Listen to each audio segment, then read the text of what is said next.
Yes, brothers and sisters, today is the 3rd of January 2026.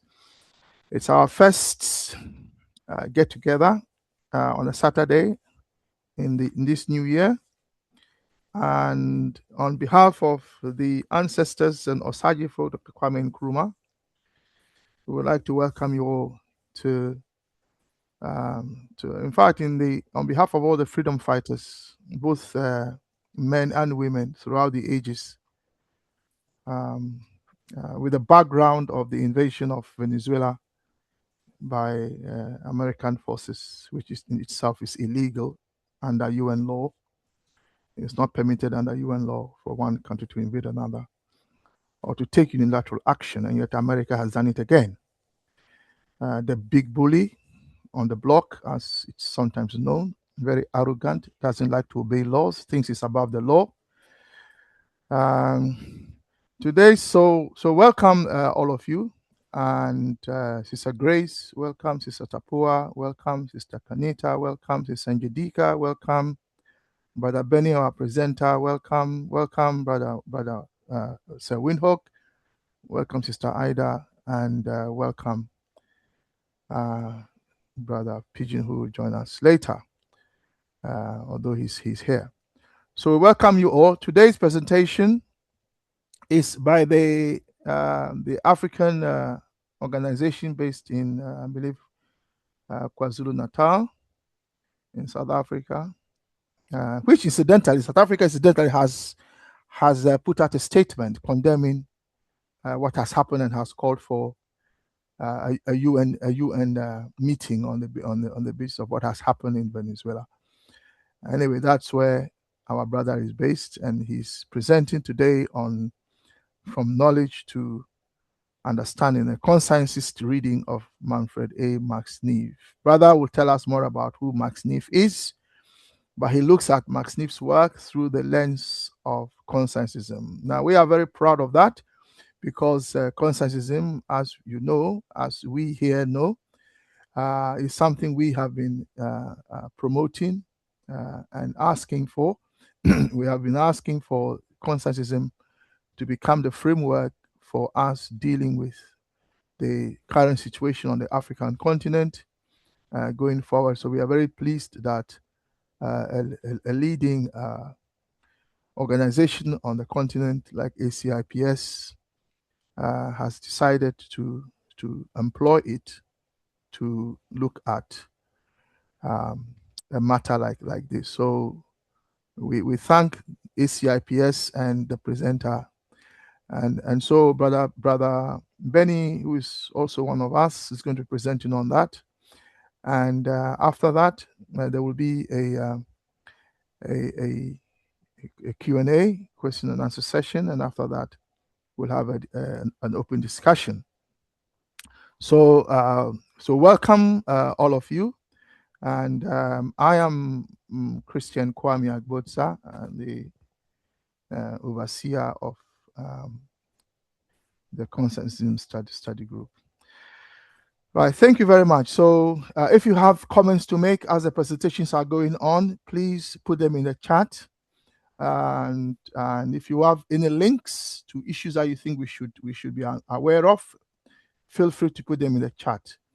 And yeah, so let's now hear from our brother Benny Owusu-Sechire, if he's now ready to start. Brother Benny, ready to start?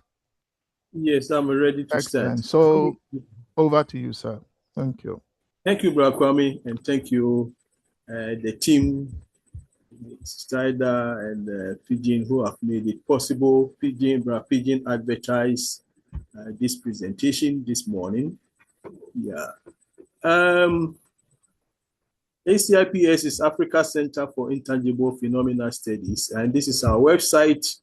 I'm presenting from the website, and we are promoting indigenous knowledge, equity, and transformation in Africa.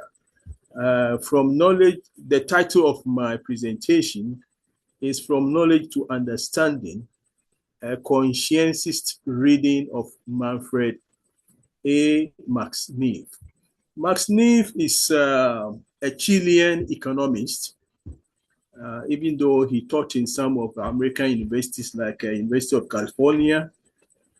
He is a German descent. So I wasn't surprised that he could write something of this kind nature. I mean, very critical of the European world and how it interfaces the rest of the Southern world. Max-Neef has a socialist orientation, and for that matter, one could see that in his paper very clearly. And he tackled, which I'm going to later read some of them. I mean, that Europe actually has mixed the path to understanding, and he has been, European descent himself. I mean, the way he tackled it fascinated me, and I have, I think it's not the, I have cited that paper, that work for I think twice or three times.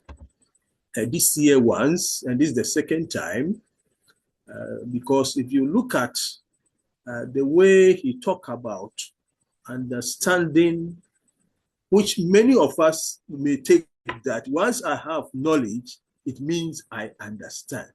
But then he comes around it and say that, no, that is not it at all. So let me just go straight to the paper. This paper is written under the intellectual mandate of ECIPS, aiming to reclaim African epistemic authority by reintegrating knowledge, consciousness, spiritual.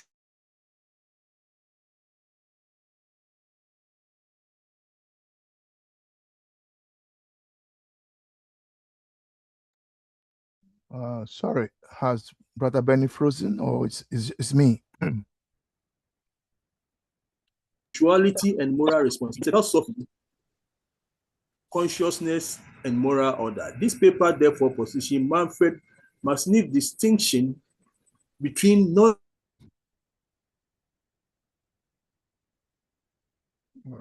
and understanding as a critical entry and global epistemic debates. It contributes intangible phenomena, moral consciousness, spiritual accountability, and collective psyche as indispensable dimension of knowledge production and social transformation. Let me jump the abstract, please. Introduction. The epistemic crisis of modernity. Manfred Max-Neef's distinction between knowledge and understanding exposes a fundamental paradox of modern civilization. Thus, humanity knows more than ever before, yet understands less about itself, nature, and the consequences of its actions.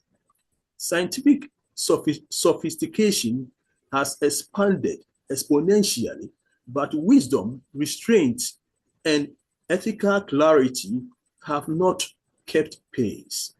This paper contains that this paradox is not accidental, but structural. It emerges from a Western epistemological tradition that privileges abstraction, fragmentation, and control over relationality, wholeness, and moral responsibility. Using conscientism as a framework, the paper situates Max-Neef's critique within a broader decolonial and emancipatory project, particularly relevant to African and Southern epistemologies. Max-Neef's concept of understanding. Framing note, understanding as an epistemic and moral category. In this paper, Max-Neef's concept of understanding is treated not merely as a cognitive category, but as a moral, civilizational, and ontological orientation. This move allows a sharper contrast between Western epistemic traditions and Southern, particularly African, modes of knowing, while also opening space to connect understanding to intangible phenomena, political consciousness, and moral order. Knowing versus understanding. For Max-Neef, knowledge refers to the accumulation of information, techniques, and specialized expertise. It is quantitative, additive, and often instrumental. Understanding, by contrast, is qualitative, integrative, and existential. It involves 1. Meaning rather than mere data. 2. Context rather than fragmentation. 3. Wisdom rather than technique.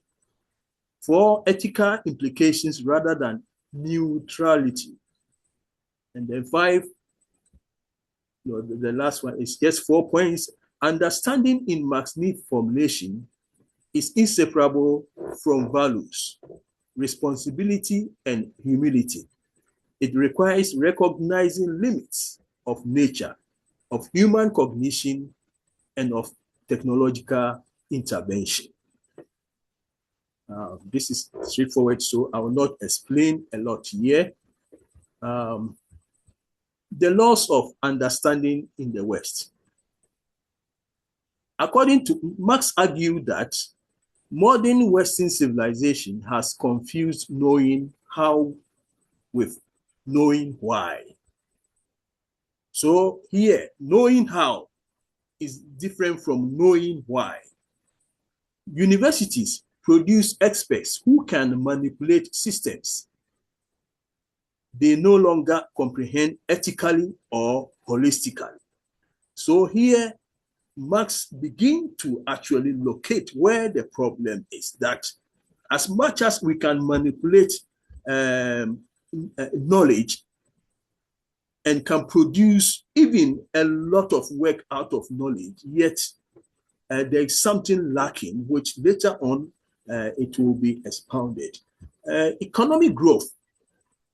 As a result of that, economic growth proceeds without regard for ecological limits. Then technological advancement divorces itself from moral accountability. Human beings become instruments within systems they created. This is not a failure of intelligence, but a failure of consciousness.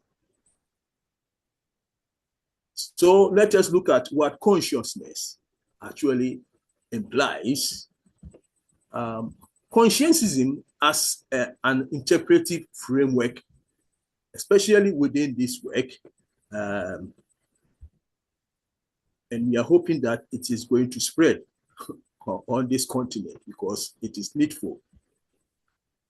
African philosophical foundation of understanding. Conscientism draws intellectual substance from a lineage of African thinkers who consistently warn against knowledge divorced from moral and communal grounding. Kwame Nkrumah argued, excuse me to say that Osagyefo Kwame Nkrumah argued that cognition must be anchored in conscience, insisting that philosophical materialism without ethical direction produces domination rather than liberation. His notion of conscientism sought to harmonize traditional African humanism, Islamic ethics, Christian humanism into a coherent moral political order. One other I would say that a guru in the African traditional practices, Kwesi Redu, also emphasized the importance of conceptual decolonization, warning that African societies often employ inherited Western concepts that obscure indigenous mode of understanding. For Redu, clarity of thought is inseparable from cultural grounding and ethical purpose. Another great African humanist guru, late Professor S.P. Mpahele, articulated an African humanism rooted in lived experience, relationality, and moral imagination. He rejected abstraction, intellectualism detached from the people, arguing instead for a consciousness that remains accountable to community and historical memory. Together, these thinkers affirm that understanding is not technical achievement, but a moral and cultural accomplishment. In that case, we will say knowledge without, we will look at knowledge without consciousness, excuse me. From a conscientist perspective, Western knowledge systems suffer from epistemic alienation. Here we are going into Nkrumah's work indeed. Separation of knower from known, separation of science from ethics, separation of progress from humanity. So Max-Neef critique aligns strongly with this diagnosis. His understanding corresponds closely to what Conscientism identifies as conscientized knowledge. Knowledge infused with moral awareness, historical responsibility, and social purpose. Therefore, we can look at the core tenets of Conscientism. Conscientism, as articulated by Osagyefo Kwame Nkrumah and developed in an African philosophical traditions, is not merely a political ideology, but a theory of consciousness.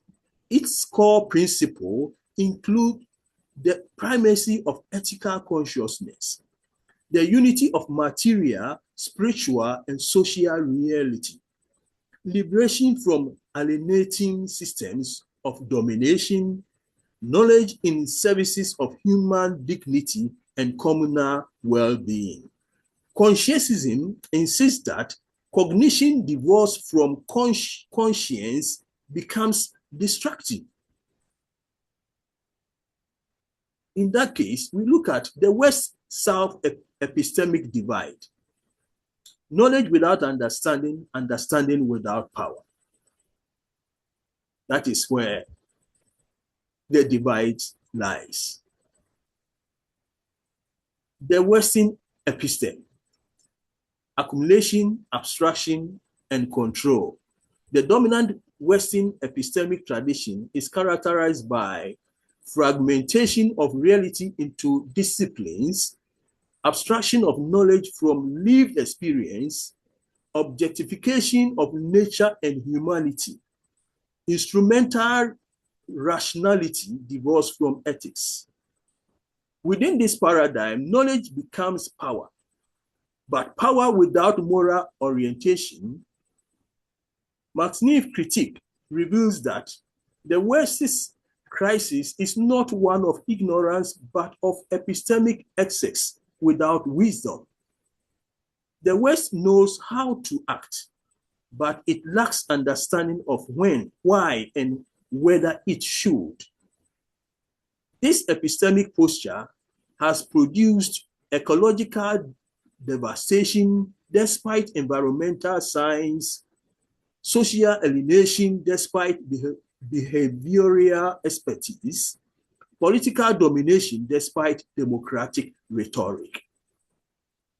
Of course, today we have heard of President Trump ordering Venezuela to be attacked, who has started almost like a month ago.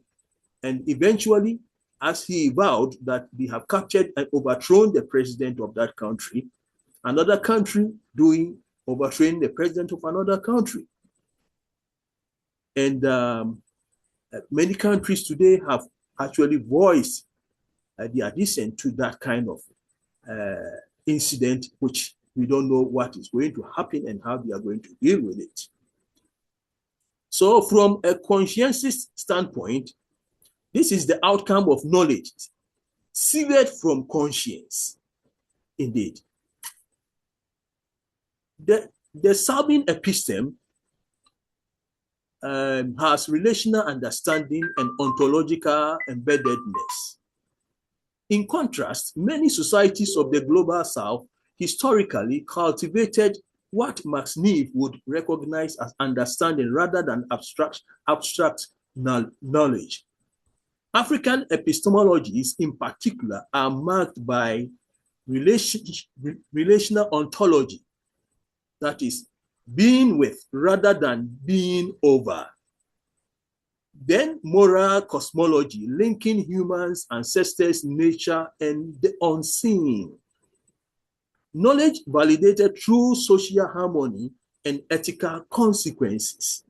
Here, understanding is not located in the isolated mind, but right relationships with community, land, and the spiritual realm.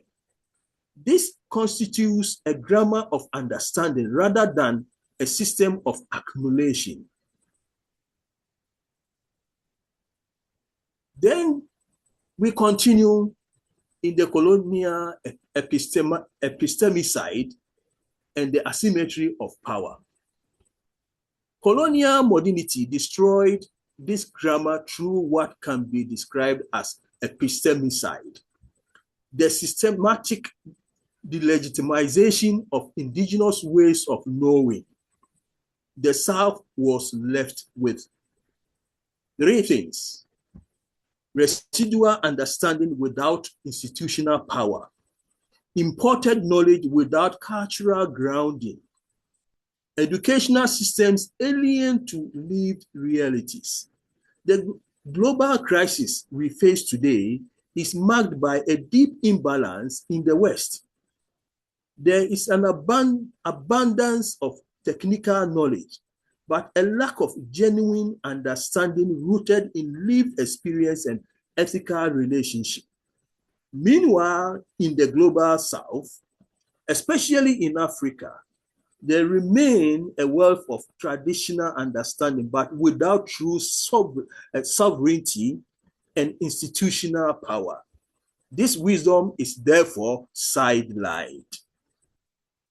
In fact, this is not the first time I read a critique of the North. Was by a Christian a theologian, Reverend Dr. Francis Schaeffer, I think the first or second. And in fact, how he tackled that, how Christianity has violated in the first place nature and also aspects of morality, in as much as it set itself to also advocate human morality, yet because of its having the Western cultural principles within it, eventually it undermined the things that it sought to actually establish. So when I read Marx, actually, it wasn't that new in terms of the critique of the West, but then his way of coming into the South to dig what understanding is actually is something that fascinated me, as I've said already. As a result, we Africans are often reduced to passive onlookers in the global development because we have lost our sovereignty, unable to shape our own destiny or fully realize our productive potential. This asymmetry not only hampers progress, but also perpetuates cycles of dependency and development in the midst of abundance. I have done another work on this matter, which I call that we have lost our capability of ingenuity. The ability is gone. And for that matter, what happened that a whole race have lost capability. And for that matter, we have become subservient to other races. We are depending on them. How that could happen. It never took just a day. And later on, we will look at that, maybe not yet. indigenous epistemologies, and lived understanding. Many societies of the global south, particularly Africa, historically cultivated understanding through a rich tapestry of interwoven practices and worldviews, each deeply rooted in their social and spiritual realities. In this case, we have one being the oral philosophy, that is wisdom, cultural values, knowledge. Wisdom, cultural values, and knowledge were passed down through generations using stories, proverbs, songs, and communal dialogue, fostering collective memory and identity. Then we have cosmological integration of humanity and nature. The relationship between humans and the environment and all living beings was seen as interconnected within a sacred whole, emphasizing stewardship and respect for the land and its resources. Then communal ethics. Sometimes we say Ubuntu. Values such as mutual care, shared responsibility, and the belief that once humanity is realized through others were central, creating tightly knit communities guided by empathy and cooperation. Spiritual accountability. Deep reverence for ancestors, the unseen, the spiritual forces shape ethical conduct and reinforce importance of aligning actions with both visible and invisible. And I quite remember last year, somewhere August or September, at a workshop, I was talking about how the role of spiritual in existence, that some people find it difficult because in the West, for some time, they couldn't take it that there's a spirit. Even Christianity couldn't take that. In fact, it took a lot of debates for them to come to agreement because they saw that everything is just a body. I mean, the human being is just a body. And with various arguments between Christian clerics and theologians, they were able to actually digest the very book that actually guide them into whatever they are doing. If you take that, come to why should we find it difficult to actually accept that spiritual reality is there? The matter is, if you take, for instance, water, if you boil water, what happens is you get vapor. You don't see it. But then you can condense the vapor and get the water back. So if something is like this, it means that all of us in existence, human beings, every creature, everything, may have a period of manifestation in the material sense, and a period that will become volatile in the sense that we don't see, but then we exist. And it means that it's a recycle. It means that we can go and then we can come. We manifest and at the same time we can evaporate. But then when the Western theologies and the concepts came, in fact, they couldn't understand these things as I have already explained. And for that matter, even what we have already, they sought to cut them out and tell us that we don't have to follow that kind of, our reality is not valid. Yeah. These systems emphasize knowing one's place within a moral and cosmic order, fostering humility, respect, and interconnectedness, rather than focusing on controlling or mastering the world as an external object. Now, what is colonial disruption and epistemicide? Colonialism did not merely exploit resources. It systematically devalued indigenous forms of understanding, replacing them with Western knowledge systems that were technically powerful, spiritually empty, and socially alienating. Spiritually empty, I have explained, because most of Christian theology are just human conjectures. Many people are not aware of that, but they are just human conjectures. That's why we have various denominations. These denominations actually tells that if one entity would have to give us something, I don't think there will be a problem for us all agreeing on it. But the fact that we have such about thousands of the interpretations then comes with a problem. And we are waiting to see if conscientism will also develop various sects as we embark on practicing what it actually espouses. The South was our South, which means that in particularly Africa here, was compelled to abandon indigenous systems of understanding rooted in moral cosmology, communal accountability, and spiritual restraints through colonial education, governance, and epistemic delegitimization, while simultaneously being required to adopt Western forms of knowledge, power, and technique. However, this transfer occurred without the ethical genealogies that historically discipline those knowledge systems in the West, such as long-evolved traditions of civic responsibility, institutional accountability, and moral restraint. As a result, post-colonial societies inherited the instrument of modernity, state power, scientific technique, legal systems, and economic models without the cultural and ethical foundations that render them socially responsible. The consequence has been not a failure of intelligence, but a rupture between knowledge and conscience, producing development without moral grounding and power without understanding. As much as we can see, today we are not satisfied with our political system. Every leader that comes, we are not satisfied. And I will comment about that later on.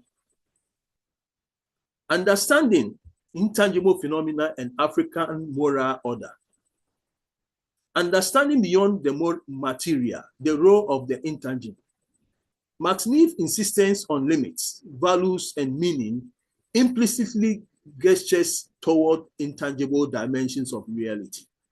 Those forces that cannot be quantified yet profoundly shape human behavior.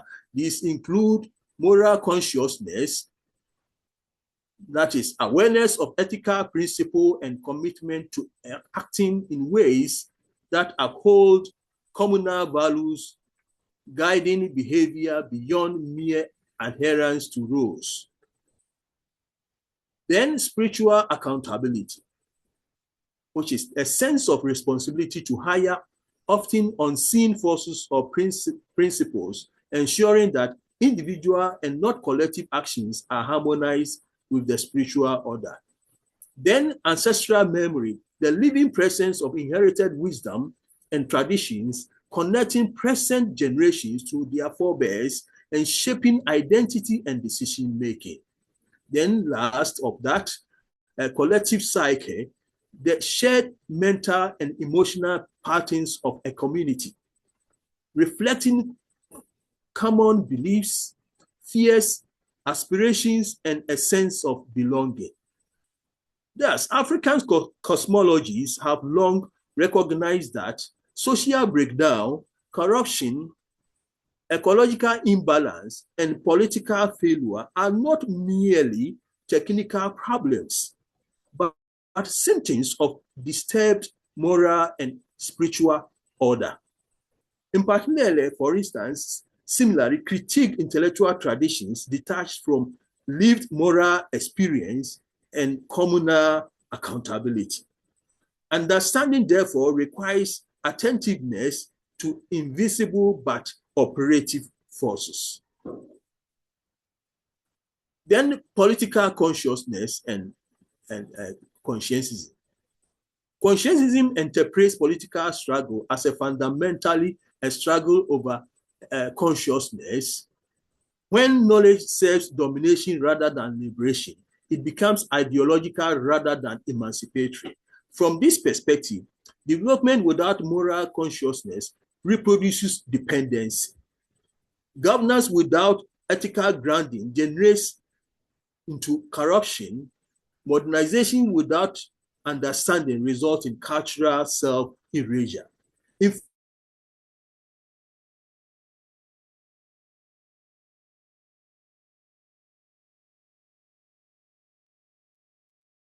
Are you okay? Are you there, Brother Benny? We can't suddenly hear you unless it's me. if we see,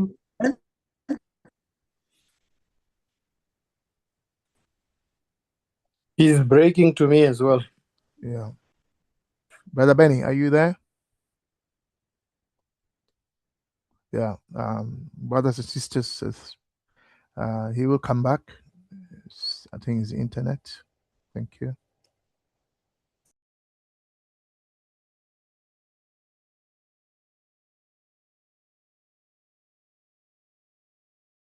okay, and So just so you okay. know, Benny, you are off for a few seconds. Just so you know, okay? Thank you. Can Brother Benny maybe Again? start from political consciousness?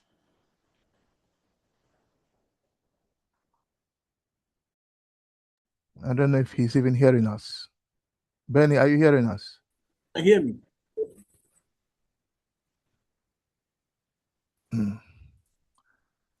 Yeah, thank you very much. So, brothers and sisters, Brother Benny is sharing with us a presentation which can also be found on the ACIPS website. Thank you. Brother Benny, you okay there to continue? Yeah. Yes. Thank you. Please continue. Thank you. Worship. Okay. Where did I write?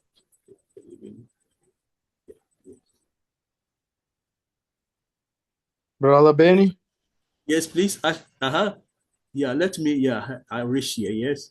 For perspective, development without moral consciousness Brother reproduces. Benny, Yes, please. you have been breaking all the time. Can you maybe start at political consciousness again? Political consciousness. Okay, political consciousness. Political consciousness and conscientism. Conscientism interprets political struggle as fundamentally a struggle over consciousness. When knowledge serves domination rather than liberation, it becomes ideological rather than emancipatory. From this perspective, as espoused by Nkrumah or Sadifo, development without moral consciousness reproduces dependency. Governance without ethical grounding degenerates into corruption. Modernization without understanding results in cultural self-erasure. Marx's work aligns with conscientism in asserting that true development must enhance being rather than merely having. African moral order and the restoration of balance. Traditional African societies conceive the moral order as a balance between the living members of the present community whose actions, choices, and relationships shape and maintain social and moral fabric of society. The departed, ancestors who have passed away but are still honored and remembered for their wisdom, guidance, and continuing influence on the living. The unborn, future generations whose well-being and prosperity depend on the actions and decisions of the current community. The natural world, the environment, and all living things that sustain life, requiring respect and stewardship to maintain balance and harmony. Violations of this balance produce social and material consequences. This worldview offers a critical corrective Western secular epistemology, which externalizes ethics and marginalizes the spiritual. Understanding in this sense is the capacity to read the moral temperature of society and to act in ways that restore harmony. We look at the integrative epistemology. Consciencism interprets political struggle as fundamental a struggle over consciousness. When knowledge serves domination rather than liberation, it becomes ideology than emancipatory. From this perspective, development without moral consciousness reproduces dependency. Conscientism interprets political struggle as fundamentally a struggle over consciousness, a battle to define the meaning of reality, self, and collective destiny, according to Nkrumah. In this framework, the true terrain of liberation is not only political institutions or economic resources, but the shaping of the values, perceptions, and ethical orientation that guide society. When knowledge is harnessed to sustain the domination, it shifts from being a tool of emancipation to an instrument of ideology, upholding systems of inequality and alienation rather than empowering individuals and communities to realize their full potential. And we see this clearly in capitalism, and especially in countries like where I am now. You find the vivid picture of what I am explaining here, how the Western systems can actually wedge humanity apart and raise some and also destroy others. From this perspective, the absence of moral and ethical foundations in systems of knowledge and governance has profound consequences for post-colonial societies. Development without moral consciousness reproduces this one. I talk about that. Governance without ethical grounding degenerates into corruption. Modernization without understanding results in cultural self-erasure. Max-Neef works align with this conscientism. Therefore, both perspectives critique models of progress and prioritizes material accumulation over the cultivation of moral consciousness, social harmony, and the integrated sense of purpose. In this sense, development is reimagined as a process of deepening communal and individual awareness, restoring the ethical and spiritual dimensions that anchor sustainable and meaningful transformation. Understanding is not anti-knowledge.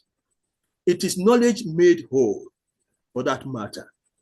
The implications of education, implications for education and policy.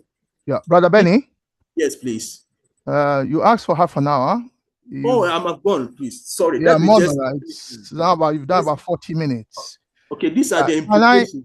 It's okay, hold on. Can I ask that Yes. you present for another 5 minutes? Okay. So that we can have a Q&A and a discussion after that. So please, 5 minutes to implications for policy. Because the reason is that you are able to come back to the paper when people ask questions. Yeah. Thank you. Implication for education. Educational system that prioritize consciousness over rote note. This paper is online, so you can find it. Development models grounded in sufficiency, not accumulation. And then also, let me just read a bit of education. And rather than focusing on solely memorizing and passive absorption of facts, educational systems should encourage students to actively question, reflect, and engage in their learning. This approach cultivates the ability to critically analyze social issues and the rest. In fact, one expert on this is Paulo Freire, and if you find his book, you may read it. Policy framework informed by moral and ecological accountability. Policy decisions should be guided not only by economic technical consideration, but also by their moral and ecological consequences. Yes, and then reflecting and dialogical questions. The following questions are designed to stimulate conscientist dialogue rather than abstract debate. How would Nkrumah distinguish between knowledge that liberates and knowledge that dominates? In what way does, let me leave Ray do and decolonization deepens Marx's notions of understanding? Professor Pehare, can implement African humanism institutionalize without losing? What role do intangible phenomena play in political and economic decisions? Is Africa being asked to develop without being allowed to understand its own on its own terms? For collective engagement, the following questions are proposed. Can society be said to be advanced in its if it possesses knowledge but lacks understanding? How can African philosophies contribute to global restoration of understanding? What institutional changes are required to move from knowledge production to wisdom cultivation? Is development possible without conscience? Conclusion: Max-Neef calls to move from knowledge to understanding is at its core a civilization appeal. Through the lens of conscientism, this appeal becomes sharper.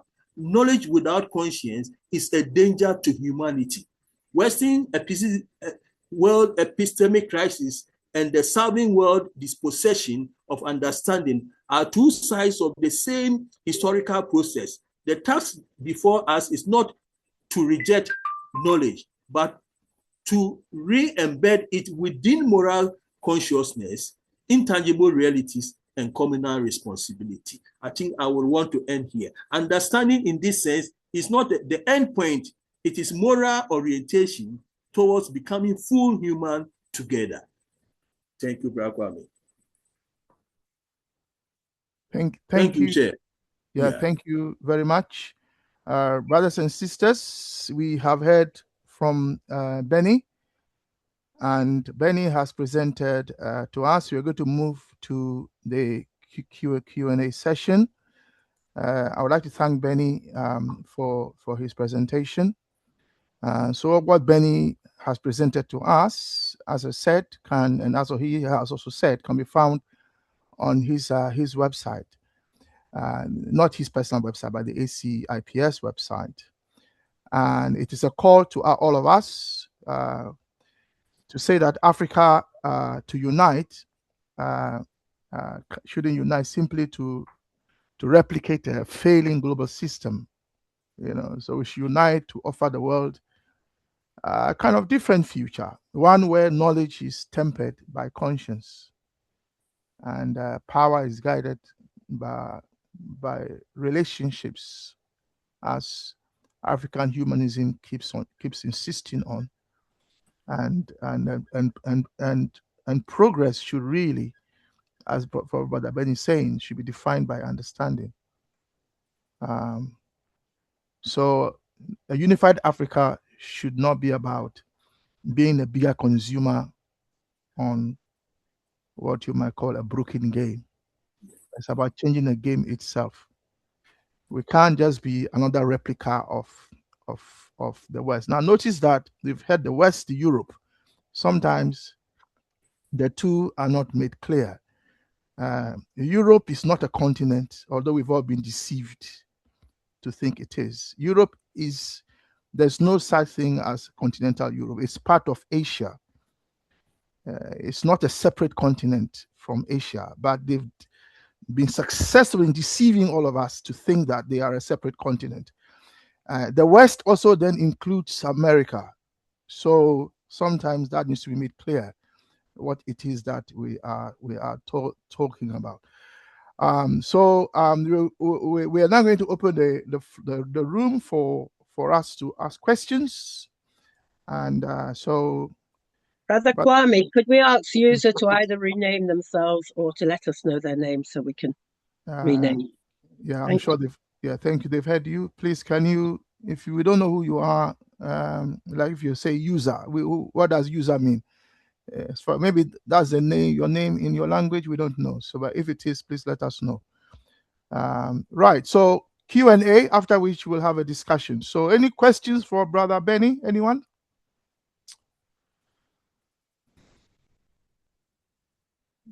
Anyone? Any questions for Brother Benny? No questions. Do we understand what Brother Benny has been talking about? Essentially, what is Brother Benny? Do we understand the core message? Has that come across to us? I'm asking those here. So if you say that if you speak English, and those of I think all of us here speak English, So in English, we have a he, she, it, isn't it? So you can say he is or she is it. Now, in your language, does that exist? In your language, in your language, when you say that he is strong, is there a word for he in your language? So No. so if there's no word for he, can you understand how in one civilization you can be arguing about how people should be correctly identified, whether it's her or he, and then you have your own language system in which you cannot have such debates? Can we see the difference? So in English, you say, for instance, the man is very tall. Now, in African language, we don't talk like that. We don't say the man is very tall.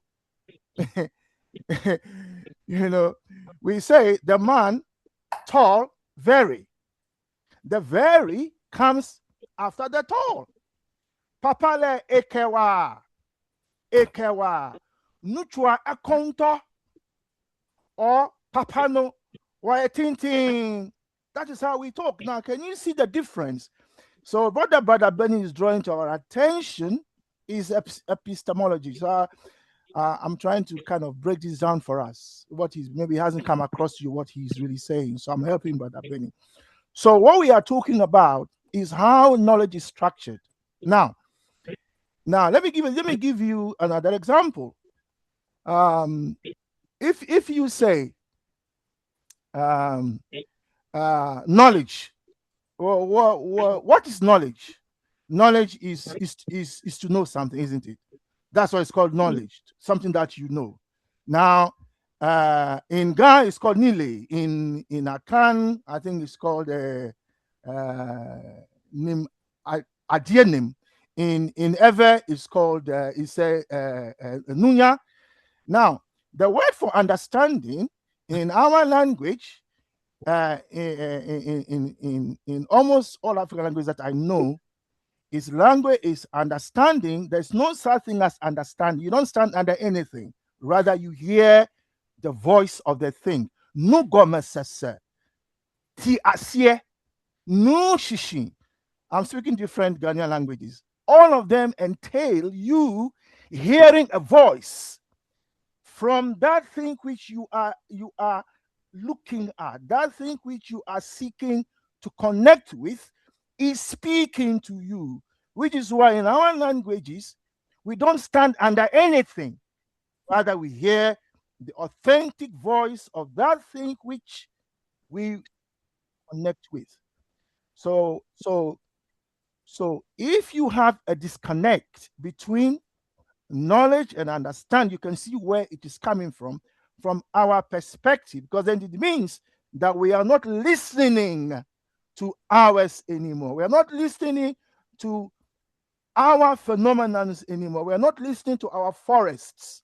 We are not listening to our grandparents. We are not listening to our traditional institutions. We are not listening to our African priests. We are not listening. I can go on and on and on. Rather, we have imbibed the European epistemological infrastructure where instead of listening, we are standing under the thing, but we are hearing nothing. Absolutely nothing. Gotcha. We are deaf to the voice of our ancestors, to the voice of our current generation, and to the voice of the unborn. Does that kind of now make sense to all of us? What Brother Benny has been saying. I'm trying to break it down. So the word for thinking in African language, when you say to think, butama, it means your mind is doing calculations. That is what it means to think. That's what it means in our language. To think is to do calculations in your head. Now, I said to Brother Coco once, when he said farmers of thought as the name for an organization, I said to Brother, farmers of thought, well, that is in my language. That means thinking is like farming. in our language. To think is to farm. I hope I'll stop there. So Brother Benny is saying to us that, and this is what his unit is about. It's about reconnecting knowledge to understanding. Means we now have to come to a position where we are now hearing. And now on hearing, on terms of hearing, this is where the voice comes from. Those of you who are Christians will know something about Jesus saying, "My sheep hear my voice."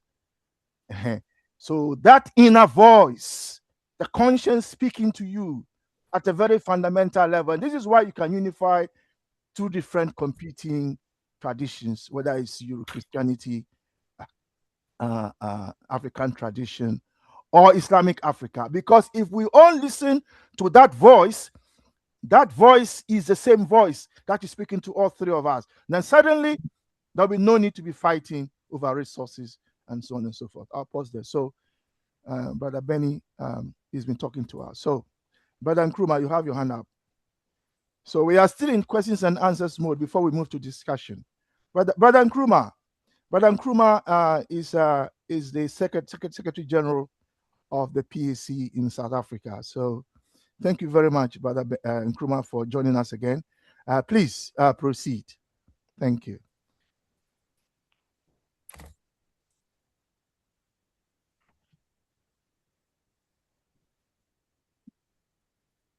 Brother Nkrumah?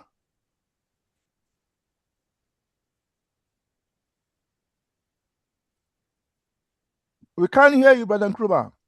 I don't know if it is me. Can anybody hear him? No, we can't hear you. Yeah, See, you're unmuted, but we can't hear you. Your microphone again. I'll come back to you, Brother Nkrumah. Sister Ida, you have your hand up. We believe you have questions. Yeah, I wanted to say to Brother Benny that I really enjoyed what he had to say, but it was almost too much for me to take it all in and have a question at the end of it. But I wanted to comment on his water, steam, and spirits, because to me that's the best I've ever heard of about spirituality that it is about, and that in the different forms. So I loved it so much that I just wanted to say thank you for that, because it's taken a long time to really understand anything about ancestors and spirits and stuff like that. But I just loved how you put it in that package. Thank you. So that's somewhat like a comment than question to you. Comment, so, because you've given us so much that the questions aren't sort of throwing themselves at me, but I love what you've said, and I wish we had more time. And I hope you'll come back and talk on it again. Thank you. Yeah, thank you. For those of you who attend our Thursday classes, also you'll note in that the forms of matter, solid, liquid, and gas. And thank you, brother. Welcome. You have a question or a comment for Brother Benny? Winnock, please proceed. Yeah, Winnock, proceed fast because people are now raising their hands. Brother Kwame, Brother Benny. No. I just wanted Brother Benny to kind of summarize or sum up his presentation, but I think Brother Kwame has done it for him. Yeah. Yes. So yes, that's all I wanted to comment on. Yeah, thank you. Thank you. Summary is that instead of just knowing, you must also listen to the voices. Sister Tapua, question or comment? Comment or question? Question. Okay, Brother Benny, be on the alert. Question coming your way. Thank you very much, my brother. I've totally understood what you were about, particularly with the alienation of the educated class amongst us Africans from who we are. So that it's almost like a schizophrenic existence where your educated self is alienated from your social self. You've provided us with possible ways of overcoming this, particularly in education and restructuring things. How do you propose those of us who are far gone in being neither European nor African, how do we resolve this position that we find ourselves in?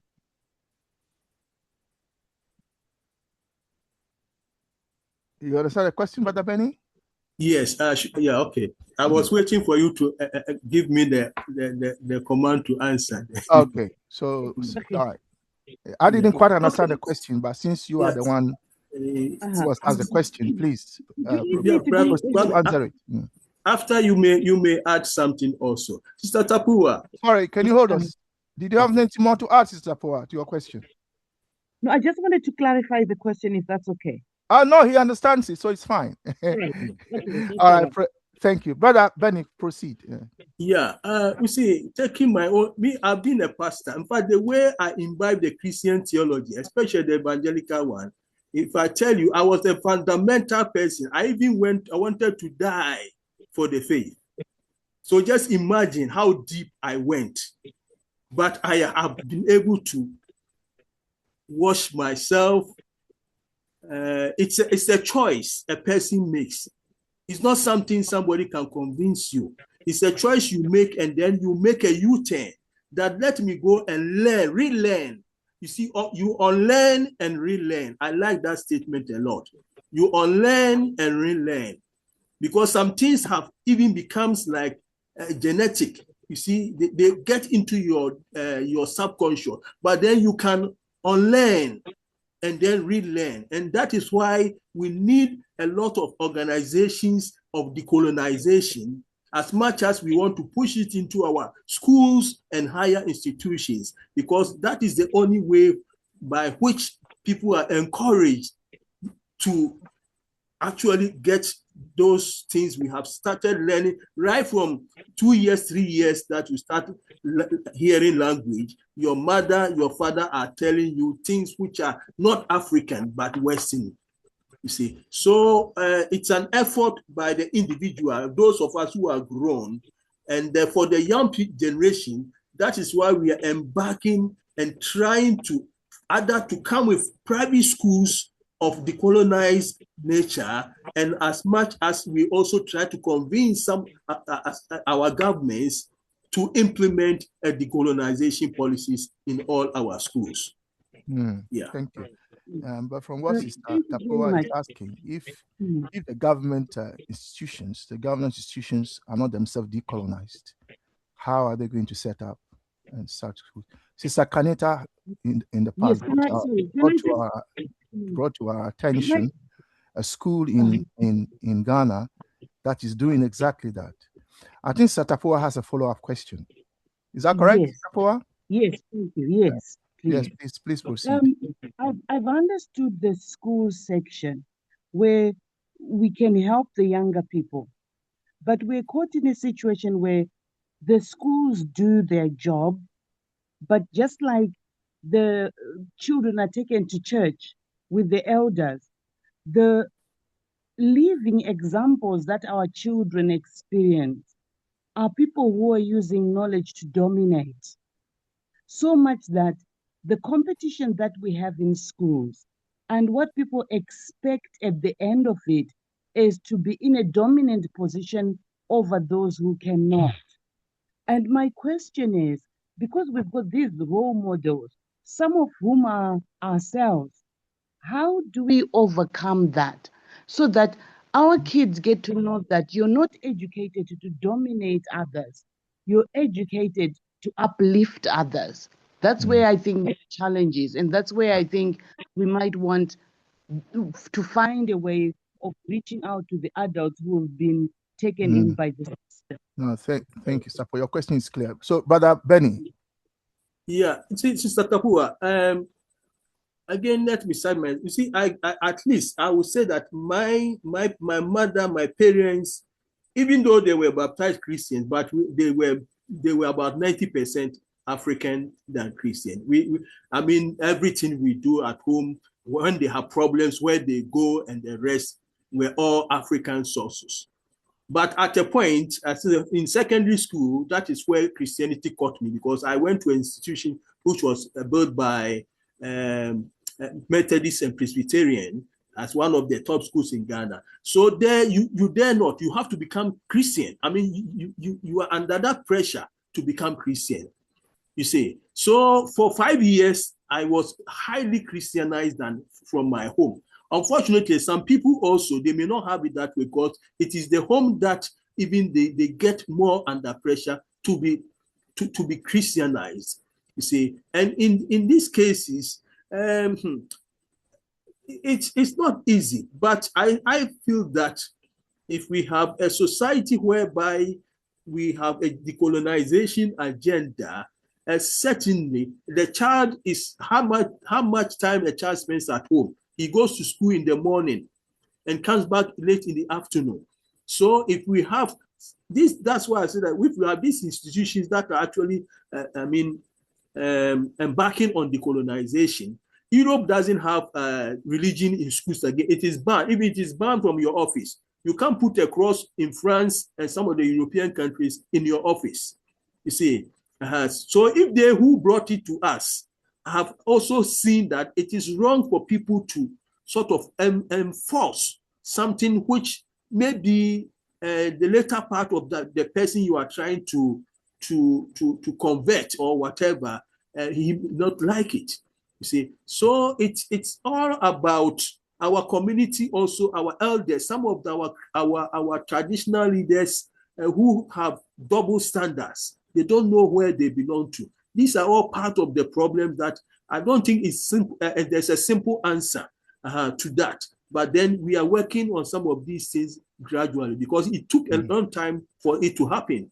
And so it needs very strategic planning and other ways that we can undo these things. But take, for instance, the Asians. China, too, is a place that, I mean, I know that, was it Britain actually, they damaged the country in a lot of ways, and morally, you see. But you see that, I mean, the revolution isn't that long ago, not up to 200, not even 100 years.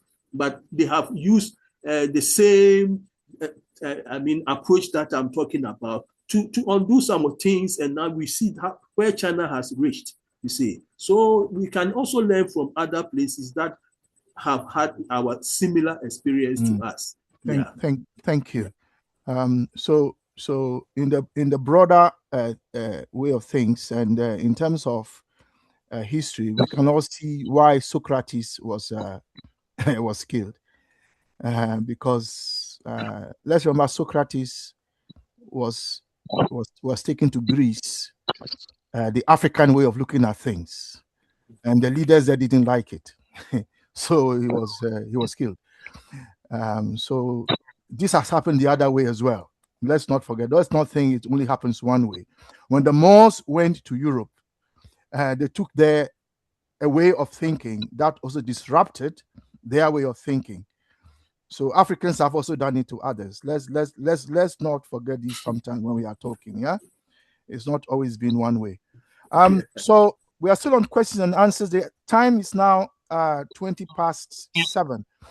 Brother Nkrumah, did you have your question? Yes. Yes. Brother Nkrumah is asking if you can unmute him. Yeah. He's not muted, is he? He isn't muted. He's speaking now. He's speaking now, so he's not muted. Yeah, Brother Nkrumah, you have a question? Yes, you are very much audible. Thank you. Okay, thanks. I had to change the devices. Yeah, no, it's okay. It's fine. Is it a question or a comment? One is a comment, two is a question. Okay, so which one do you want to do first? Comment first. So do comment first and then question after, yeah? Okay. My comment basically it's inspired by the statement you made, where you gave an example of some of the African languages as to how distinct they are in relation to how knowledge is structured. I just wanted to give an example of how in many cases I become bothered to find or to hear an African saying when referring to a child who's newly born child, and they will apply a Eurocentric knowledge system. You know, they will ask questions like, what is it? What is it? And I picked up in many African languages, we usually don't refer to humans as it. Yeah. And it creates some form of, for me, cognitive dissonance because of where I come from. We don't use the word it to refer to a human being. But again, it's part of the points that you highlighted in regard to the conflict or the consciousness and the moral and ethical values that are embedded within African practices of humanism, Ubuntu both, which in common cases are in contradiction to the Western and European ways of living and relation to humanity, and how capitalism in various ways of living has eroded humanity and humanism. That's my quick comment. Thank you. My question to Brother Benny, and thanks for the presentation.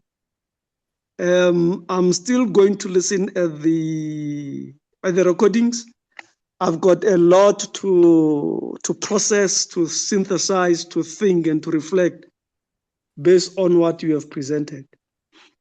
My quick question is about what you captured about knowledge serves domination rather than liberation. You further says it becomes ideological rather than emancipatory, if I got you right. And that is your namesake, Nkrumah's words. Yes, right? Now, this is a part I've been struggling with, and I hope you'll be able to expand. Now, knowledge, it becomes ideologically rather emancipatory. And ideology is understood to refer to as a science of ideas, but it further evolved to describe a systematic set of beliefs or ideas to interpret the world and guide political action, gaining prominence through various number of theoreticians. Now, I just want to understand now how and at what stage the context in which knowledge becomes ideological rather than emancipatory. For one has assumed to understand that there has to be a level and a phase where ideology aligns to emancipatory and contributes and takes forward processes and activity towards emancipatory of people.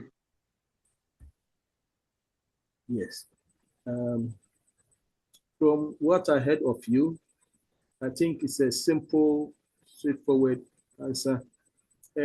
Taking, for instance, the basic ideologies that we know in Africa, because conscientism is now being projected. It has been out of scene, completely lost until recently. But then you talk of all the ideas, whether from communism to socialism to capitalism to whatever different form of democracies that are some are even being on the experimental way. All these have the ideological leanings. It becomes ideology when it actually lacks what conscientism actually says, the human aspect. So you can depend on ideology to easily destroy others. And it happened in South Africa. You know that. So if those people have been Africans, typical Africans that say that, okay, we actually want this land, but how do we go about it? Should we kill the people? Should we bankrupt them? Should we exterminate them? at least they will consult the other side of understanding. They're dependent on what is knowledge. And knowledge, I would say that knowledge is more or less like abstract. It falls on the neutral side. And therefore it can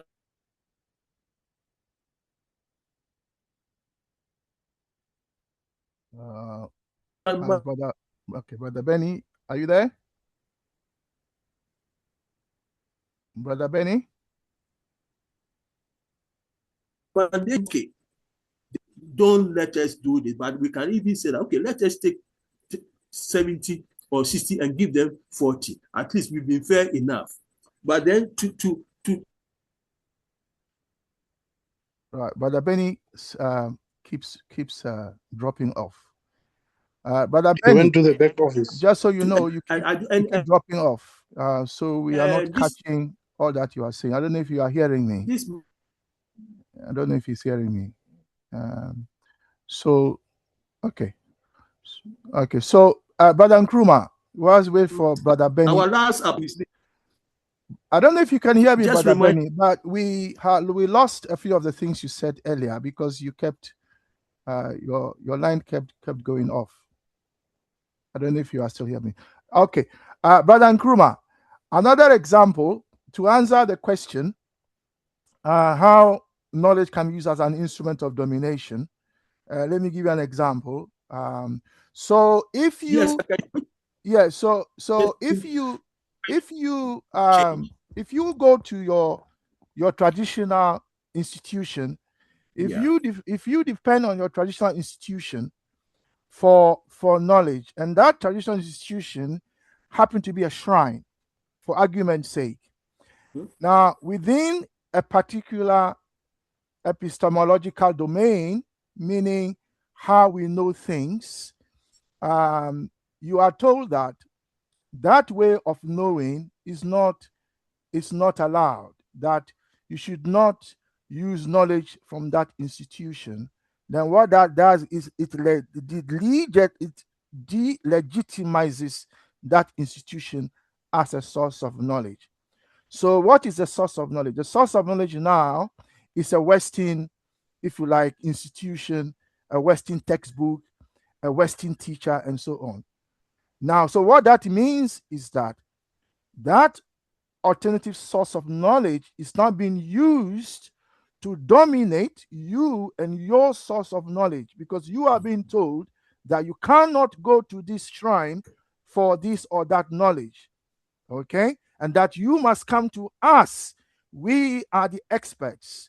Our knowledge and how we know is what should be followed. So not only are you being, okay, your response tells me that you have got it. So yeah, so that is another example of domination. Thank you. I think it's 7:30. We will say that Brother Nkrumah's question was the last question. So let's now move to discussion.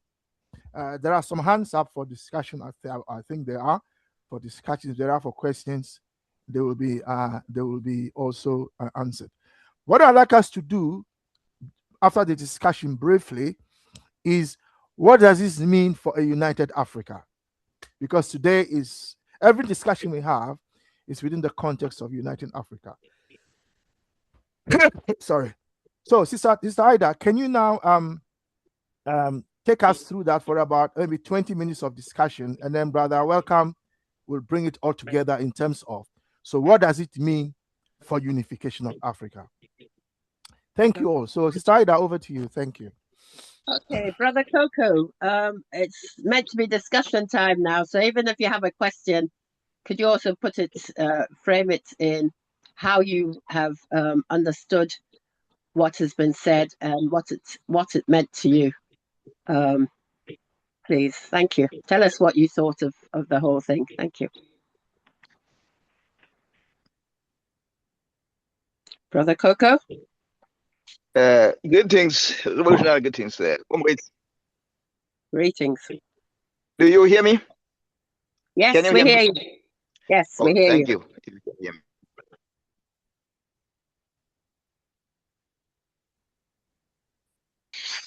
Suddenly we don't hear you.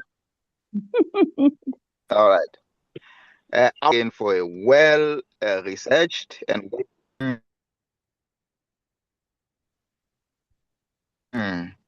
what can I do? You can hear me. You hear me. You can't hear me. We're hearing you now. Just carry on.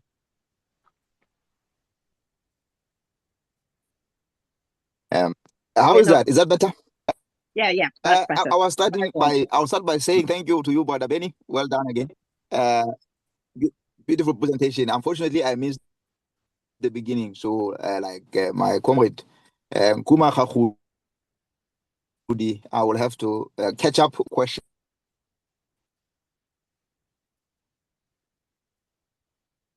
It's gone.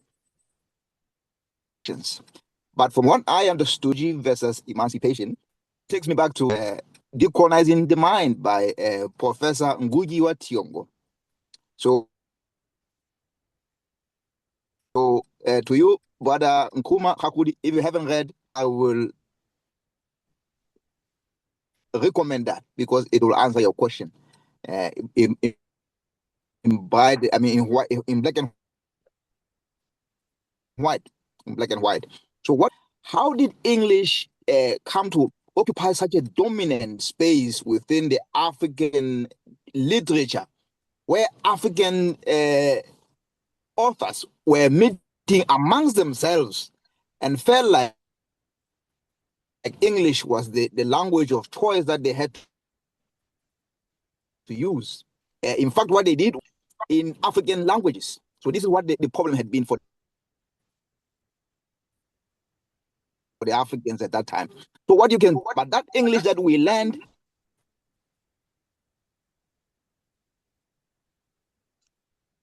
we were using it against ourselves. We ended up using it to advance the dominating English.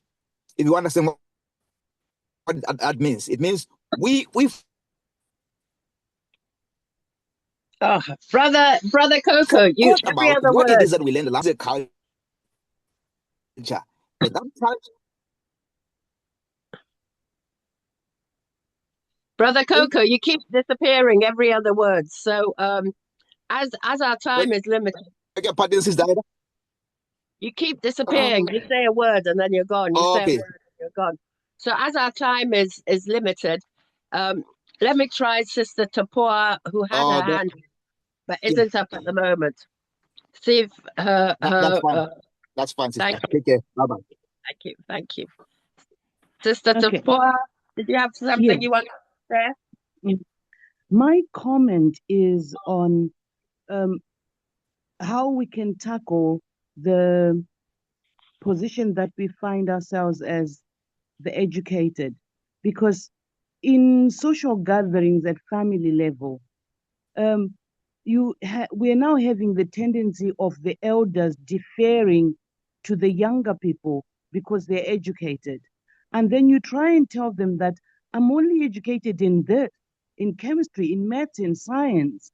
And they, at some point, have seemed to have abrogated their responsibility because they've been undermined. So I think we need to have we need to take an active part in involving our elders in the discussions that we're having so that they know we value them. Because a lot of them are now taking the back seat involuntarily because the system has alienated us from them. So whatever we do, I think we need to consciously do that, to consciously involve them and give them their positions instead of them reverting to the educated or the most moneyed, irrespective of whether it's moral or immoral. Thank you. Sister Tapua, thank you for that, because usually it's we're saying that about the younger group. So it's good to hear someone speaking up for the older generation. Let me go on to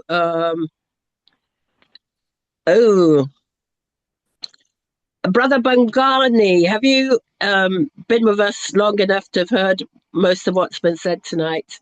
Would you like to unmute and give us your opinion of what you've heard, please? Thank you.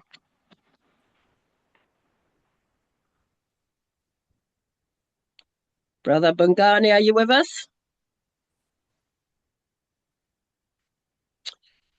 Okay, Brother Malfolio, have you spoken, or would you like to unmute, please, and tell us what you've heard today, your opinions,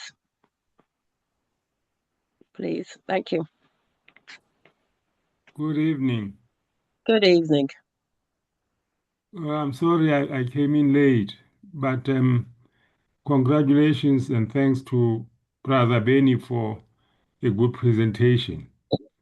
My only concern is with, I think it seems to be happening through and through that we believe that decoloniality or decolonization of the mind can just happen. Even Brother Koko has just spoken about it, where Ngugi has written about it. Unfortunately, that is not the case. And decoloniality, other scholars are pointing to the risk that it may now become a buzzword. We need to unlock the Ubuntu mind. Ubuntu is said to be the remedy for all of these challenges. But Mukuzo points out that Ubuntu is under siege, which is what colonization, slavery and colonization were aimed at, to deny us, to derail us from our identity and our culture. So we need to work on that. We will realize that it is possible that when a few people may recover with repetition of the alternative messages, Ubuntu messages. But looking at, and somebody talked about education as a remedy. And yes, I'm writing a paper on critiquing education, decolonial education, in that we need to do work to unlock it, rather than just write about it or talk about it, because it is not happening. And also, the frequency at which we repeat the messages has to be very regular if we are going to rewire the minds. It has to be more than once a week or twice a week. It has to be something that we live with, putting in the right messages through and through. That's the comment I'll make. We have a lot of work that we still need to do. Thank you. Thank you, Brother Malfolio. But Sister, yes. Can I just give a small addition to that? You see, that is why we are promoting, encouraging those that we feel that we are our back into our tradition to come with practical. Say we start private schools. You see, because at the end of the day, if I send my child to mission school and they are teaching the child something I don't want, there's no way I can say no. So we need to come with things that would begin. And then also, like you said, the repetition. We need other organizations, NGOs that will all be working in the communities gradually from the grassroots, educating people. It is difficult in terms of funding, but I think we need to make sacrifices for this if we believe in that it is the ultimate that we need actually for this continent, because that is what even UN has recognized, that it is through our own cultural institutions that we can actually achieve development. Apart from that, it will be hectic, actually. Yeah. Thank you. Thank you, Brother Bernie. Brother Malfolia, I was going to also say to you that everything starts with individuals. So it starts with us all. And it's up to us to actively seek to hear things and listen to things and talk to people. So I thank you for your comments, and I hope that it's something that we'll all take on board individually as well.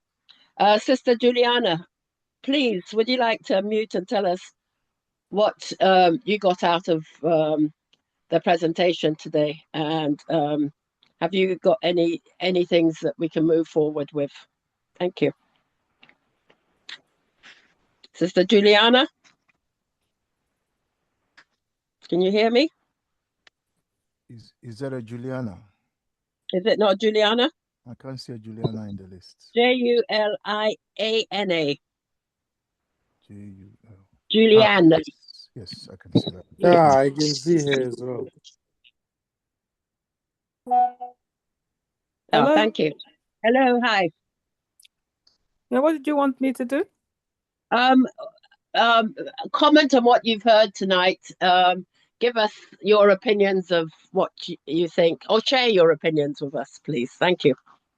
Okay, so from what I heard at the beginning, it's not really much different of what's going on presently in terms of the way education is shaped.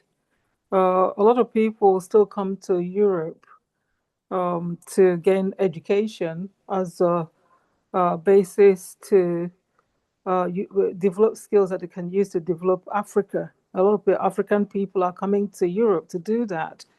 And even though we know that there is no connection between the Eurocentric education to the African situation, we're still spending billions of pounds that we don't even have to come to Europe to study.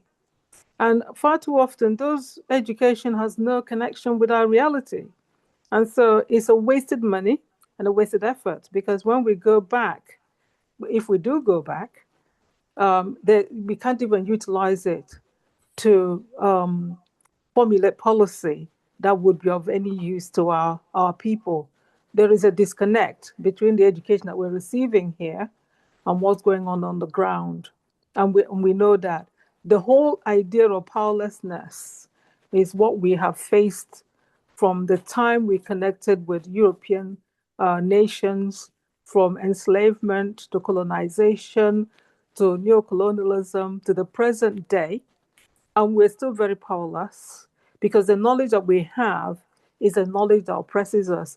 And it was interesting because in another platform that I belong to, there was a summary of decolonizing the mind, which Ngugi wa Thiong'o wrote about what's going on in East Africa, which is obviously what's going on in all the global South, areas where Europe or where the Europeans colonized us or not.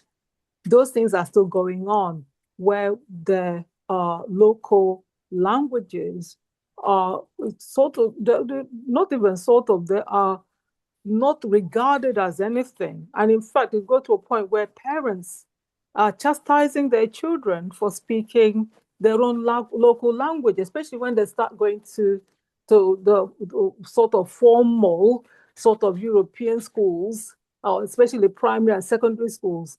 They stop their children from speaking their own native language. So completely the child is alienated from their environment.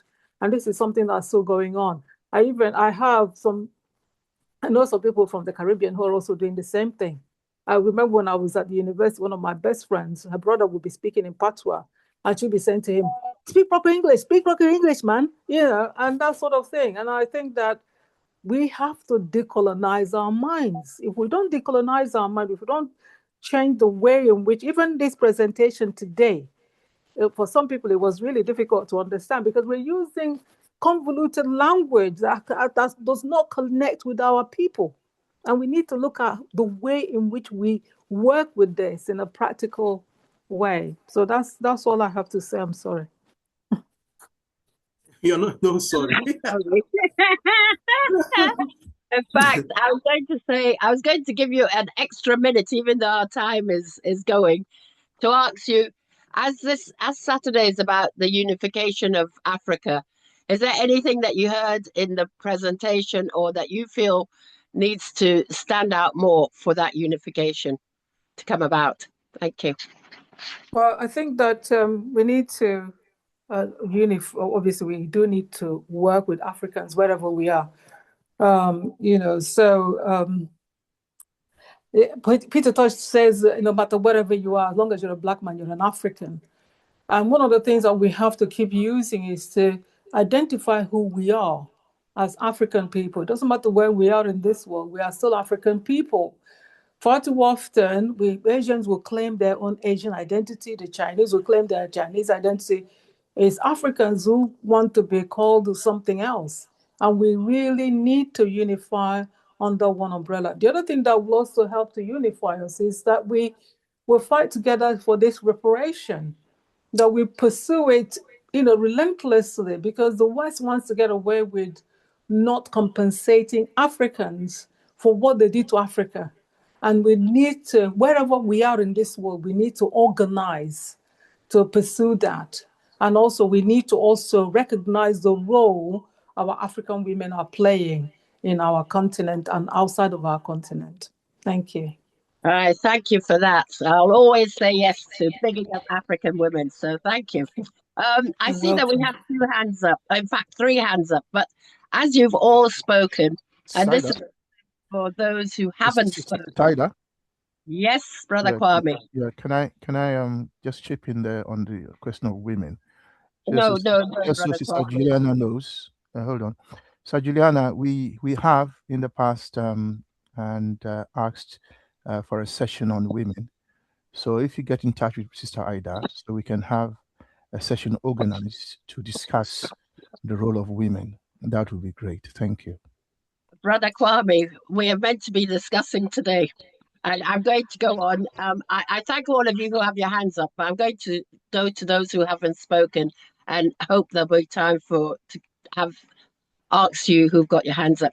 Brother Eric, please, have you got anything to say, to contribute?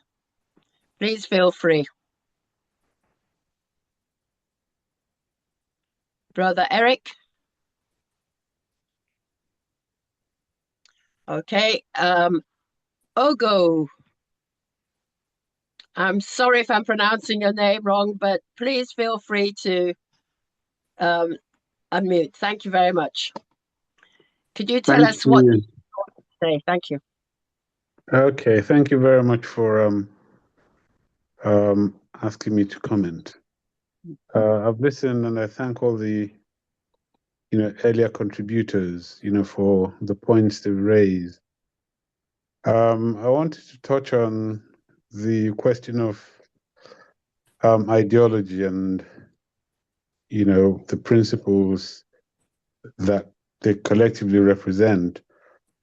First of all, it's important that we remember and be focused on the fact that we should have a clear objective. At the 5th Pan-African Congress, the likes of Osagyefo, Kwame Nkrumah, W.E.B. Du Bois, George Padmore, and co.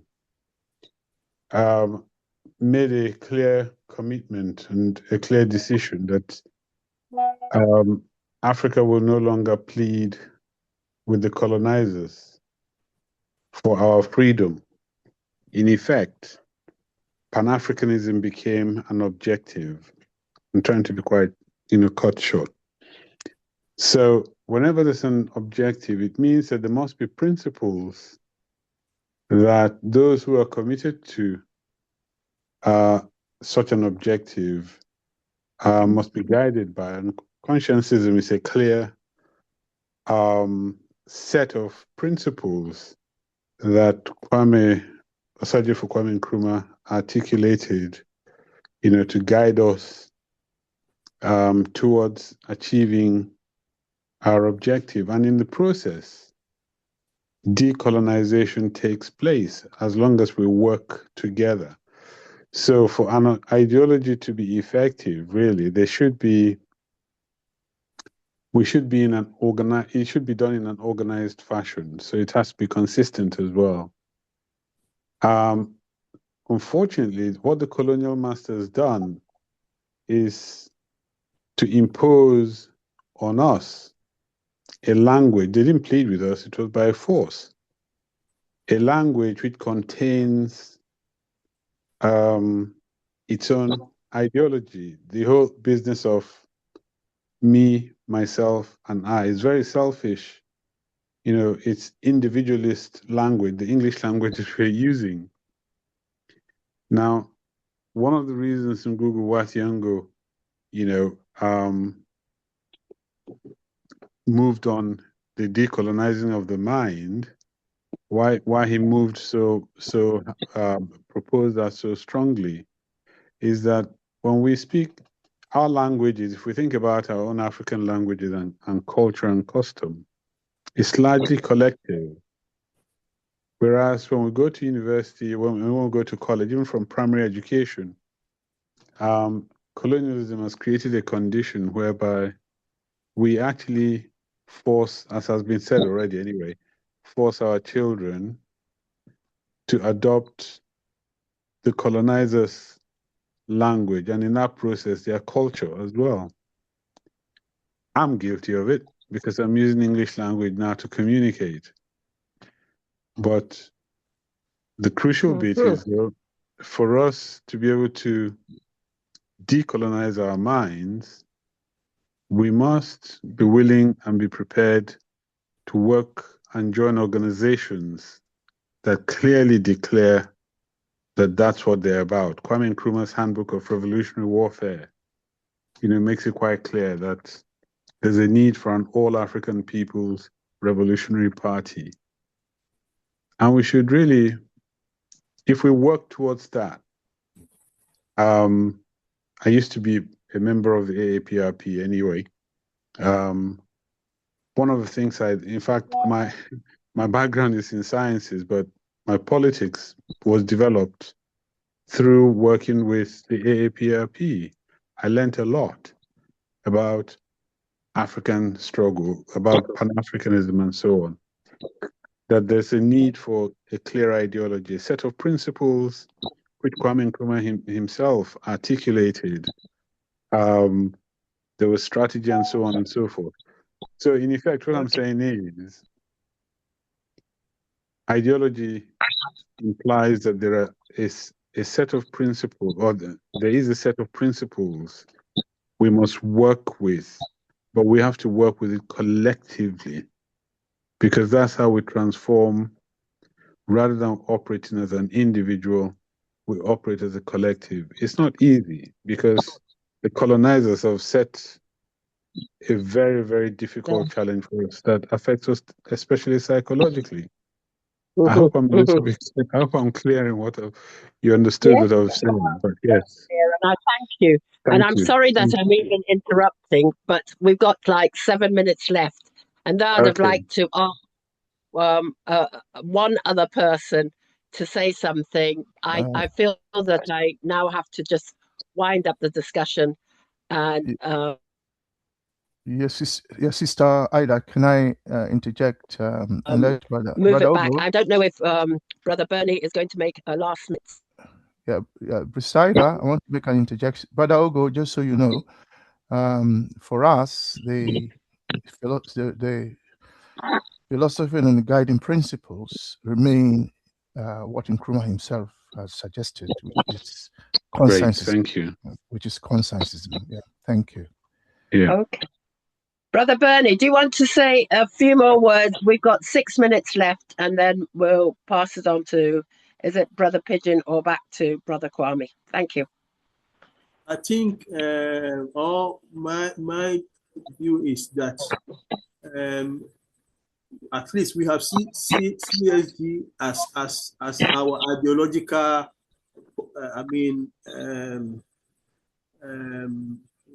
Let me simplify it as a headquarters. But then the rest of us should be on the ground, because as much as I know about other revolutions, it is when you tackle the ground work which matters. We come here to feed ourselves, but then we take this to the ground and begin to activate actions, which is very, very the most important thing that we need to do. That's all. Oh, thank you, Brother Bernie. That is a nice thing to end on. That we come here to feed ourselves and then we take it back to the ground. I think that is wonderful. Brother Kwame, you got 5 minutes before we end. Would you like to say anything? Yeah, thank you, Sister Ida, for sharing the discussion. We'll ask Brother Windhoek to bring it all together for us in terms of Africa's unification. So Brother Windhoek, just get ready for that in a few seconds. Let's hear from Brother Nkrumah, because he's had his hand up. Then we'll go to Brother brother. Not yet. Your brother Nkrumah Gagudi, you have your hand up. Do you want to say anything, brother Nkrumah? Yeah, I wanted to partly the speaker who just spoke now covered some of the points that I wanted to highlight. That language, how I see it, is it's central in the program of advancing decolonization. But it's key and central. But without existing institutions arranged and designed in a manner that disciplines and fields of study are delivered using an African language, like Swahili as an example, like Kiswahili, we find ourselves in a perpetual state where we become what AU and Pan-African Parliament are, where they use English, Portuguese, and French. And it's a perpetuation of the very same system that we are engaged in trying and advancing a program of decolonization. So for as long as science, engineering, accounting, mathematics, commerce, and other social science and humanities fields an area of discipline, even high schools and primary schools, there's still usage of the very same colonial language. And we don't have a more structured and organizational form of advancing decolonization program, more in particular in an epoch of neocolonialism. Yeah. Brother Nkrumah, let me ask you to pause there, because what you are bringing up really is so fundamental, so important, that we'll have to devote a Saturday to this particular issue. Okay. There are things going on which so Brother Benny is going to do another presentation, I believe, on this very topic again. And apart from that, in terms of unification, we have to address the questions that you've raised. So we have 52 Saturdays this year. This is the first one. So one of them, we will come back, or as many as we need, to discuss this very issue. So thank you very much for raising it. And I believe Brother Pigeon has also noted it. And so we'll take that up. The time is now 1 minute to 8. So let's hear from Brother Welcome to tie this all up for us in terms of the unification of Africa. He is the one chairing our unification agenda. Brother Welcome. Yes, thank you, Brother Kwame. Brother Coco, can I give you my 1 minute? Are you in a better place to say what you wanted to say earlier? Myself. Brother Coco? Okay. Sorry, I thought you said Brother Ogo. Sorry. That's okay. It looks like Brother Coco. Brother Coco could not say what he wanted to say because of his microphone and internet connection. So, so if you don't want to say anything yourself, then it's okay. We bring the meeting to its final moments. Is that okay, Brother Windhoek? Yeah, I would have wanted, but time is up. Okay. Let us rather give it to for announcements, and we bring it to a conclusion. Yeah, that's fine. Although I have something to say, so so support Brother Windhoek there. This session, although we didn't say it loudly, is actually a session also as part of our unification agenda.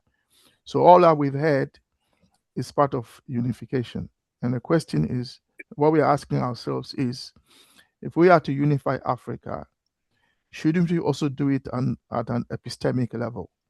which means the way that we name things, what science calls ontology, which means what is a thing, what is it, and what something is what you name it. And as Sister Juliana, I think, loudly also said in what she presented, if you are naming the thing in a different language, then what does that mean for your own sovereignty? If you are sovereign, how then do you not name things? Because one of the marks of sovereignty is that you name things. Somebody else doesn't do it for you. Once you can name things, that is part of sovereignty. So I think that has come out in terms of how, and then in terms of how we see the world. So a unified Africa has to have a way of seeing the world that is distinct and reinforces sovereignty. Because remember, the unification of Africa is ultimately about the restoration of African sovereignty. And again, I think Sister Juliana made that point very well for us, and as his brother Ogo and everybody else who spoke, saying the same thing from different angles. So thank you all for coming. Brother Pigeon hasn't said anything. I don't know if that's because of his internet connection, but if he's able to, we'll hear the announcements from him. Brother Pigeon, announcements? Thank you very much, Brother Kwame. Can you hear me? Yeah, we can hear you. Thank you. Now, it sometimes feels very nice to be silent for those times. Thank you very much for now our brothers and sisters stepping up at least to take the mantle for chairing our classes and also for doing presentations. We were sometimes used to myself, Brother Kwame, doing presentations or even doing the chairing. And as Brother Kwame has noticed, fine members, is that we are drafting our program for the entire year. And therefore, we are calling upon at this particular stage members who wish to have presentations, do their things, as much as they align with our unification agenda, to please reach out to us. I have shared our WhatsApp link for our groups. The virtue that you attend our virtual class gives you a qualification to join our WhatsApp group. So our WhatsApp group has existed for almost 4 years with less than 60 people, because you are very strict to members in our WhatsApp group only being members who have attended our virtual classes. So you are at liberty to join our WhatsApp group, which I've shared in the chat, so that we can continue this conversation and bring the few minds together. We believe in the quantity of minds that come together rather than the numbers of people in our WhatsApp group. So as I've said, for 4 years, we have been reviewing our active membership, and if you're not active for maybe 3 to 6 months, we just get you out of WhatsApp group. But to keep you in our broadcast list, which we are having so far 230 members who receive direct messages to their inbox about our classes and any other materials we share as far as our studies are concerned. And I think, again, I will say that for the first time on a Saturday, we have a presentation that's clearly linked to our Thursday and our philosophy. And ideology was playing very critical conversation here. And Brother Kwame, it reminds me of the subtle instrument of ideology that we learn as Nkrumah tells us about them, including their history, now education, heart, and even philosophy. So we look forward to expand more of how we bring our Thursdays themes towards our Saturday and tie them to our unification, because we realize majority of members attend our Saturday sessions that much. So thank you very much for your attendance. All these recordings, as I have heard many members are saying they will be looking forward to have the recordings, I will not wait longer. So I'll have to actually upload the recordings for last week and this week together by tomorrow or latest Monday. And I'll share the links to those recordings on our WhatsApp group or directly on our broadcast so that you get them clearly in your inbox, so that it doesn't take time between the time the session is taking place and when you get the recordings available for you to follow up.